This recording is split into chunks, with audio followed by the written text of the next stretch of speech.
মাননীয় মুখ্যমন্ত্রীর নির্দেশে গতকাল থেকে আপনারা দেখছেন আজ থেকে বিভিন্ন জায়গাতে আমাদের চপার থেকে ফুড প্যাকেট ড্রপিং চলছে হেলিকপ্টারের মাধ্যমে। এনডিআরএফ, এয়ারফোর্স, আমাদের এসডিআরএফ প্রত্যেকেই সারা রাজ্যে কাজে সেখানে ময়দানমুখী, অফিসিয়ালরা ময়দানমুখী। মাননীয় মুখ্যমন্ত্রী আমরা প্রত্যেকেই আমাদের যার যার বিধানসভা এবং সারা রাজ্যে আমাদের কাজে আমরা আছি, আমাদের আধিকারিকরাও আছে। তো সেই ব্যাপারে এখন যেটা শুনলাম যে আমাদের খুব ব্রিফ মিটিং এবং শর্ট মিটিং, বর্তমান যে দুর্যোগপূর্ণ পরিবেশ সারা রাজ্যে, তার পরিপ্রেক্ষিতে আমি যারা এখানে উপস্থিত আছেন সবাইকে নমস্কার জানাই, ধন্যবাদ জানাই উপস্থিত হওয়ার জন্য। ইনফ্যাক্ট আমাদের গতকালকে রাত্রিবেলা সিদ্ধান্ত হয়েছে মিটিংটা আমরা করব। ধরেন আমরা ম্যানেজমেন্ট সবার ইয়েতে আর হয়তো একদিন দুই দিন বৃষ্টি কিন্তু তারপর আস্তে আস্তে একটু শুকনা দিয়ে হলো। আগরতলা শহরও তাই আপনারা দেখছেন, জল নেমে গেছে। কিন্তু পোস্ট ফ্লাড যে সিনারিওটা, that is important. Diarrhoea, cholera, বিভিন্ন ভেক্টরবর্ন ডিজিজ, জলবাহিত বিভিন্ন রোগ। কারণ আমি just to cite an example, Amarpur যে মহকুমাটা টোটালি জলের নিচে, মানে inundated by flood water, submerge হয়ে গেছে কাপড়।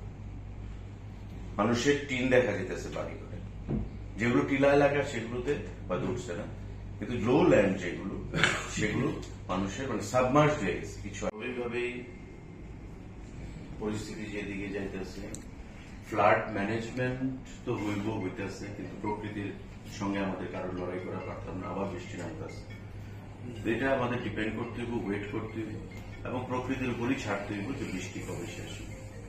কিন্তু আমাদের কাজ হচ্ছে ম্যানেজমেন্ট করা এবং যতটুকু সম্ভব মানুষকে রিলিফ দেওয়া এবং মানুষের পাশে থাকা। আমাদের বিভিন্ন ব্যবসায়িক প্রতিষ্ঠান প্রতিনিধিরা এবং পেট্রোল পাম্পের যারা আমাদের ওনাররা আছেন, উপস্থিত হওয়ার জন্য আবার আমি ধন্যবাদ জানাচ্ছি। ক্রুশিয়াল জাংশন, বিগত কবে এই ধরনের ফ্লাড হয়েছে এটা আমরা যখন ছোট ছিলাম তখন হয়তো হয়েছে, বা এখানে যারা আরো সিনিয়ররা আছেন তারা হয়তো বলতে পারবেন এই ধরনের দুর্যোগপূর্ণ পরিবেশ ত্রিপুরা রাজ্যে কবে হয়েছে লাস্ট। স্বাভাবিকভাবে জল খেয়ে মানুষের কলেরা হতে পারে, ডায়রিয়া হতে পারে, বিভিন্ন ধরনের রোগ সুখ সেখানে দেখা দিব এবং আমাদের সেদিকে সতর্ক থাকতে গিয়ে আমার আবেদন থাকবো আপনাদের কাছে, এই সময় যেন কোন অবস্থাতেই মার্কেটে জিনিসপত্রের দাম না হয়। আইতে পারতো নাই পারে, এবার থেকেও গাড়ি যেতে পারতো না। এটা